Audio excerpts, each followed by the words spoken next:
what I wanted to talk to you about today is a lot of you dads really struggle with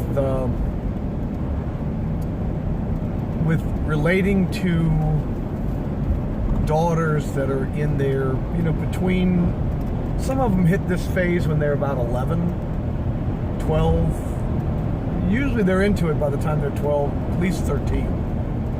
And some of them clear it earlier than others.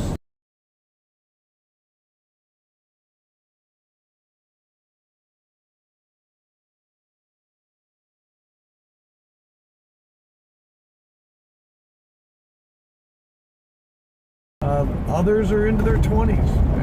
And a lot of it, Dad, has to do with how you handle it. How you handle it. So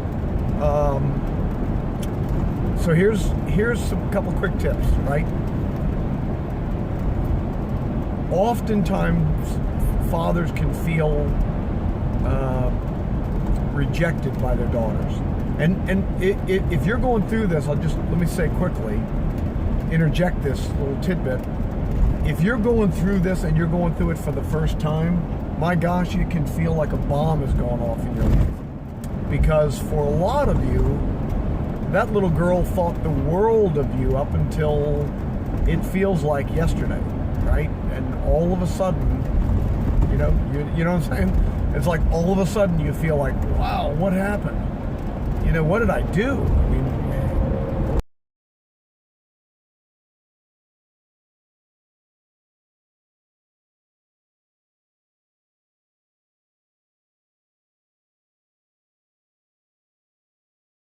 if you got a wife that's in tune, and I know some of you guys may be separated, divorced, widowed, so my heart goes out to you. But if get some relationship with a mom, your aunt, your daughter's aunt. Get some ladies in your life, and I don't mean that in the romantic sense right now. That you deal with that at a different time. But have some ladies in your life that can help give you input about your daughter. Okay, you need that. So if you're going through this for the first time, it can feel really bad. Because it seems like yesterday she just thought you were Prince Charming, and today you are that frog that nobody wants to kiss. Pardon me for that. So here's the deal. You will at times feel like she does not want to hear from you. She doesn't want your opinion. And the more you fight it, the more you can feel her dig her heels in. And she doesn't want to hear what you have to say. You're trying to reason with her. You're trying to, get across to her a logical perspective on something. You might in various ways try kind of pleading, like, why don't you want to listen to me anymore? None of that is going to work, fellas. None of that is the solution.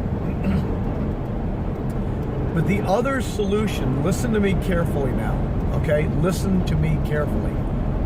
The other solution that dads often end up with is a passive approach. You just shut down, you say, you know what, if she doesn't want to hear from me, then then whatever. I don't know what to do. My daughter doesn't want to hear from me. She doesn't want to talk to me. That is the worst possible approach you can take, because it's what spins that girl into a lifelong cycle, or at least a long-range cycle of not knowing how to relate to men, not knowing how to trust.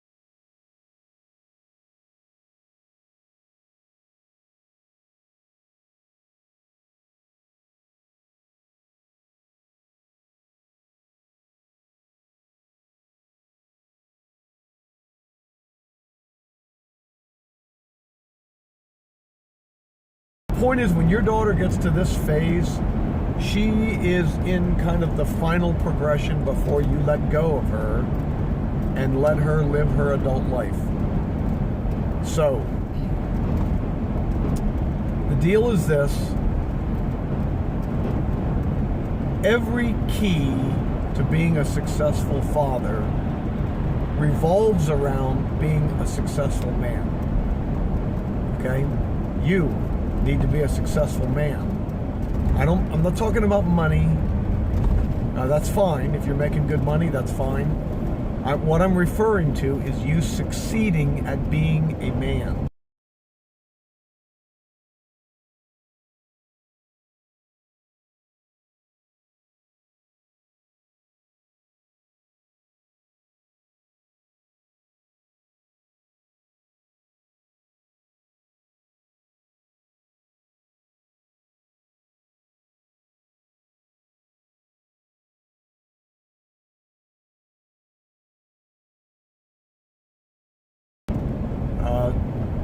So, you being a successful man, being successful at being a man, is what will create the wake that will pull your daughter toward you. You pleading with her, you fighting with her, you nagging her, you shutting down and being passive, none of those are going to do anything for the problem. What's going to solve that problem, that challenge, this crisis? I mean, it's a crisis. What's going to solve this, correct this crisis of your daughter feeling lost and separated from you? And because again, guys, I've explained this before, so let me explain it again to you. Your daughter isn't sure which way is up when she's feeling this way, and half the time when she treats you poorly, she feels bad about it, but she doesn't know how to solve it. Okay? She's not sure why she's acting like this. So what you need to do is be confident, assured about who you are. I'm not talking about false confidence. That kind of stuff falls apart in no time. I'm talking about understanding your values, plural, values. In other words, the things that you value in life. A lot of people couldn't list that if you held a gun to their head. Then you understanding your value, singular, your value, the things that you are good at in life, the value you bring to this world, where you have exceptional skills and where you have placed your focus. When you understand your values and your value, it helps you get on a course where you are able to, through your actions and your words, you're able to state, this is the direction that I'm going. And then you will find other people going that way, and you will collaborate with them and partner with them. You will be able to support other people that are going in a similar direction. They can be supportive to you and so forth. But until your daughter sees that in you and sees that that's the direction you're going no matter what, this is where I'm going. And in the meantime, I am your dad, and I'm going to help you with this stuff, okay? With your life, with guiding you in your decision making, selecting your friends, whatever that different examples you might think of. When your daughter sees that, she will be drawn toward you and after you. All right, you won't have to chase her around. She will find ways to track you down. But as long as you're trying to chase her around, be her buddy, you know what? Kids need parents to be a true friend. What I mean by that is not a source of entertainment like a lot of their friends are, and I'm making quotation marks with my fingers.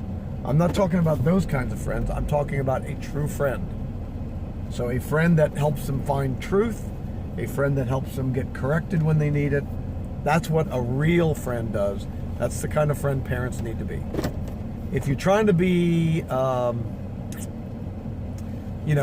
buddy bud, chum friend, that works out sometimes. And the mistake that happens is people that see that working with other parents think it will always work with everybody. It's just not going to. I can tell you, from 34, 33, going on 34 years of raising kids and having 10 children, almost evenly divided, 6 boys, 4 girls, and from having helped a lot of other dads and families, I can tell you that it just doesn't always happen. And it might happen with one of your kids and not others. And the reason it's sporadic is because it's not an essential truth that you can be a chum, a pal with your friends. What you can, with your kids. What you can be is a friend. Because nobody can stop you from being a friend. Whether they like you or not, nobody can stop you from being a true friend. Okay, does that make sense? Hope that makes sense. Anyway, bottom line, dads, is you have to get you together. And when you're together like you should be, then you will draw your kids toward you. They will want to pursue you. A lot of reasons for that, which we'll explore and talk about another time. Hey, for right now, this is Glenn Tobias from The Return of Man. And get out there and be a great dad today. Talk to you soon. Bye.